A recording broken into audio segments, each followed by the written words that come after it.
नमस्कार दोस्तों, आप सभी का एक बार फिर से स्वागत है हमारे अपने चैनल बालाजी की मेहरबानी पर। भक्तों, आज हम आपको इस वीडियो में बताएंगे कि भगवान के सामने रोने से क्या होता है। भगवान के सामने वही व्यक्ति रोता है जिसको भगवान पर पूर्ण विश्वास होता है। उसके साथ अच्छा होता है तब भी वो रोता है, खुशी के आंसू जिसे कहते हैं। और यदि वो दुखी है तब भी वो रोता है। वह हर स्थिति में भगवान को याद करता है। वो व्यक्ति जानता है कि भगवान देर कर सकते हैं, पर एक दिन जरूर उसकी इच्छा को पूरी करेंगे। भगवान का जो रिश्ता होता है वह बहुत ही अटूट होता है। और जो व्यक्ति भगवान को अपना बना लेता है, जो व्यक्ति भगवान के सामने एक संबंध स्थापित कर लेता है, फिर भगवान उसे छोड़कर कहीं नहीं जाते। भगवान भी अपने भक्त के गुलाम हो जाते हैं। इसलिए कहा गया है कि भक्त के वश में भगवान होते हैं। और जब भक्त भगवान के सामने रोता है तो एक विचित्र ही अनुभव होता है। तो दोस्तों, आज की वीडियो में मैं आपको बताऊंगा कि जब कोई भक्त भगवान के सामने रोता है तो उसके ऊपर क्या प्रभाव पड़ता है, कैसे उसके जीवन पर फर्क पड़ता है और क्या उसके जीवन की दिशा बदलती है। दोस्तों, अगर आप भी हनुमान जी के सच्चे सेवक हैं तो कमेंट बॉक्स में जय श्री राम, जय हनुमान अवश्य लिख दें। और पहली बार चैनल पर आए हैं तो चैनल को सब्सक्राइब करके बेल आइकन जरूर दबा दीजिए ताकि आप हमारे साथ जुड़ सके। भक्तों, जो व्यक्ति भगवान के सामने रोता है उसका भाग्य बदल जाता है। उस पर भगवान की कृपा होने लगती है। उस व्यक्ति के साथ चाहे कुछ अच्छा हो या ना हो तो भी उस भगवान का भरोसा करता है, भगवान पर पूर्ण विश्वास रखता है कि भगवान ही उसकी सहायता करेंगे। वो हर दुख में भगवान को याद करता है और सुख में भी भगवान को नहीं भूलता। उस व्यक्ति का मन पवित्र होने लगता है और उसके अंदर आध्यात्म का विकास होने लगता है और उसका मन भगवान की भक्ति में लगने लगता है। जब कोई व्यक्ति भगवान के सामने जब जाता है तो उसका दुख वो भगवान को बताता है। हमारे मन की हर एक बात भगवान जरूर जानते हैं। वह अंतर्यामी है, उसे कुछ नहीं छुपता है। जब किसी व्यक्ति को भगवान के पास जाते ही रोना आता है तो उसे यदि मुसीबतों से जल्दी बाहर निकलना है तो उसे हनुमान चालीसा पढ़ना शुरू कर देना चाहिए।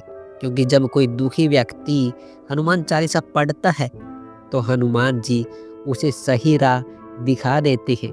अगर कोई विधि पूर्वक हनुमान चालीसा पढ़ता है तो उसके जीवन में चमत्कार जरूर होता है। आप भगवान की स्तुति करिए, वह आपके जीवन के बड़े से बड़े संकट को दूर कर देंगे। हनुमान जी के सामने रोना चाहिए या नहीं, सनातन धर्म को मानने वाले प्रत्येक व्यक्ति का अंतिम लक्ष्य मोक्ष की प्राप्ति होता है।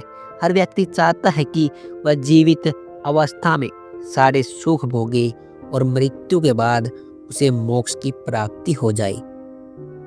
और भौतिक सुख प्राप्त करने के लिए भगवान से प्रार्थना करना प्रारंभ कर देता है। वह चाहता है कि उसे दुनिया की सारी खुशियां मिल जाए। पर हर व्यक्ति को इस बात पर गौर करना चाहिए कि भगवान का यह फर्ज होता है कि अपने भक्त का पेट भर जाए। उनका यह फर्ज नहीं है कि वह आपकी हर इच्छा पूरी करे। आपको यदि अपनी ढेर सारी इच्छाओं को पूरा करना है तो उसके अनुसार मेहनत भी करनी पड़ेगी। भगवान ने भी इस धरती पर जन्म लिया और अनेक संघर्ष किए। इसलिए सभी व्यक्तियों को किस तरह जीवन जीना है, हनुमान जी ने लोगों को यह बता दिया है। जीवन को कैसे जीना चाहिए। इस धरती को मृत्यु लोक कहा जाता है। मृत्यु लोक पृथ्वी को इसलिए कहा गया है कि जो भी व्यक्ति यहाँ पर आया है अलग अलग योनियों में जन्म लेता है और मरता रहता है। और 84 लाख योनि होती है जिसमें से मनुष्य का जन्म बहुत मुश्किलों के बाद, बहुत सी योनियों में भटकने के बाद मिलता है। खाना पाना, बच्चे पैदा करना, ये तो जानवर भी करते हैं, पर मनुष्य का जन्म बहुत से महत्वपूर्ण उपदेशों के लिए होता है। इस धरती पर हम मौज मस्ती करने के लिए नहीं पैदा हुए हैं। इस धरती पर व्यक्ति अपने अच्छे बुरे कर्मों के फल को भोगने के लिए जन्म लेता है, और जो व्यक्ति अच्छे कर्म करता है और नेकी और भलाई के काम करता है और भगवान की भक्ति सच्चे मन से करता है, तो उसे भगवान की प्राप्ति होती है। जो व्यक्ति दूसरों को हानि नहीं पहुंचाता, अपनी मेहनत से कमाए धन से अपना और अपने परिवार का पालन पोषण करता है और इंसान से लेकर किसी भी जीव को हानि नहीं पहुंचाता है, उस व्यक्ति को भगवान की प्राप्ति होती है। उस व्यक्ति को भगवान की प्राप्ति होती है, इसका मतलब यह नहीं कि आप पर कोई हमला कर रहे हैं और आप चुपचाप सहन कर ले। भगवान ने साथ ही साथ यह भी उपदेश दिया है कि आप पर यदि कोई अत्याचार कर रहा है तो उसके खिलाफ आपको आवाज उठानी चाहिए, अन्याय नहीं सहना चाहिए। भगवान कृष्ण ने अर्जुन को युद्ध करने के लिए उपदेश दिया था कि कायर व्यक्ति की तरह जीवन जीना नहीं चाहिए। यदि अपने साथ कुछ गलत हो रहा है तो उसको सहन करना कायरता होगी। जो ईमानदारी पूर्ण जीवन जीता है, इस व्यक्ति के जीवन पर भगवान की विशेष कृपा होने लगती है। बिना मांगे ही उसके सारे दुख कम होने लगते हैं। उसकी धीरे धीरे सारी परेशानियां कम होने लगती हैं। वह अपने मन में सदैव अपने इष्ट देव का ध्यान करने लगता है और उसे लगता है कि भगवान मेरे साथ है। उसके साथ बुरा होता है तो भी वह भगवान की इच्छा समझता है, और अच्छा होता है तो भी वह भगवान की कृपा समझता है। ऐसे व्यक्ति को संसार के सभी लोगों का मन पढ़ने की शक्ति प्राप्त हो जाती है। वो सही और गलत लोगों को आसानी से पहचान जाता है और उसका स्वभाव दूसरे लोगों की तुलना में बहुत ही अलग होता है। वह कभी किसी की बुराई नहीं करता, शांत प्रवृत्ति का और एक अच्छे साधारण जीवन जीना पसंद करता है। वह भोग विलासित की ओर आकर्षित नहीं होता। वह सिर्फ जीवन जीने के लिए भगवान से इतना मांगता है कि उसका परिवार खुश रह सके। वह गलत तरीके से धन कमाने की नहीं सोचता है। वह ईमानदारी का जीवन जीता है। छल कपट करके मन नहीं भरता, पेट नहीं भरता।